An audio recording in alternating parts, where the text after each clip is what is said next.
The Game of Thrones season finale is here, which means season 7's almost over?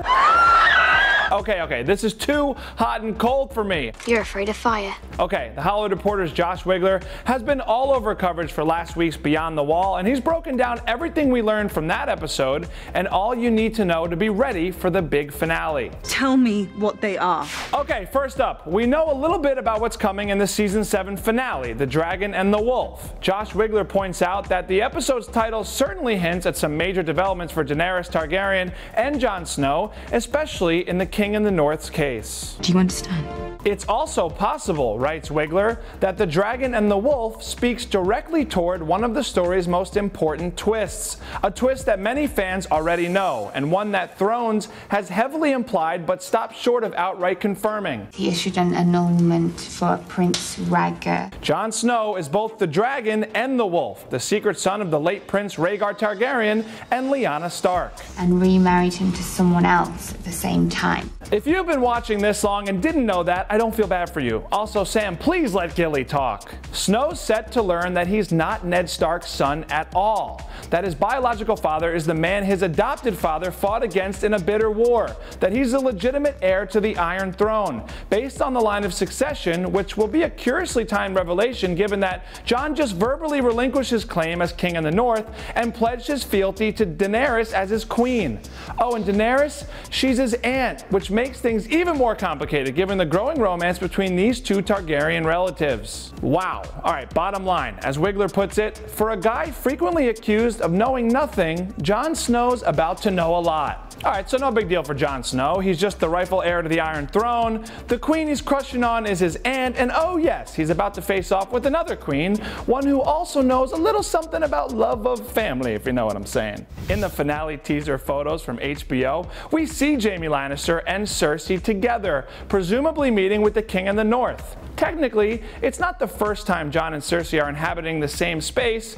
It's hard to remember back that far, but they were both in each other's worlds back in the Winterfell days of the series premiere. Is Cersei still open to an alliance? Will the White from the Wall pull her toward the light side? Will she betray them all? No matter what, we're looking at a milestone for the show, with Dany, Jon, and Cersei's forces all occupying the same space. It was really surreal, says Ian Glenn, Ser Jorah Mormont himself. I think it's hard for fans to appreciate how dissipated and separated we've all been over the course of 7 or 8 years. For me, it felt like it was part of the beginning of the end in a very good way. In a very lovely way. Sorry, in a very lovely way. Speaking of the end, who is safe to get through this finale?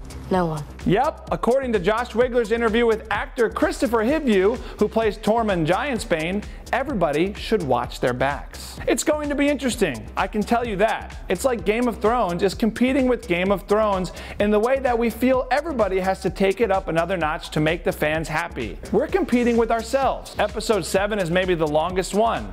We're talking about a feature-length episode. We're also talking about the woman who blew everything up last season finale. Hashtag never forget. Hashtag I miss you, High Sparrow. Of course, we also lost someone important just last week when the dragon Viserion went down. Thanks to the Night's King and his freaking spear. Man, I hate you, Night's King. Who liked that? Josh Wigler spoke to Alan Taylor, director of Beyond the Wall, who summed up the landmark moment. I killed Ned Stark. I killed Julius Caesar. I killed Wild Bill Hickok. I killed, character name redacted because this is a terrific final season twist that should not be spoiled even 10 years later, on The Sopranos.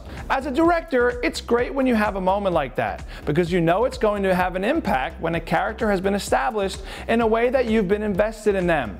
I knew that killing a dragon was going to be like killing a puppy.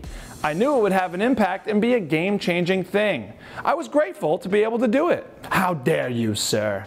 How dare you? Make sure to head to thr.com/Game of Thrones for much more from Josh Wigler's interviews with the director and cast, a full recap of Beyond the Wall, and a breakdown of what we can expect in The Dragon and the Wolf. In the meantime, guys, what do you think will happen in the finale? Who will die? Will Cersei finally believe in White Walkers after meeting a White? Lots of questions, and we need answers. It's difficult to explain. Try, please, for me. Comment below on what you're thinking. For the Hollywood Reporter News, I'm the Prince in the North, Paul Costabile. See you guys.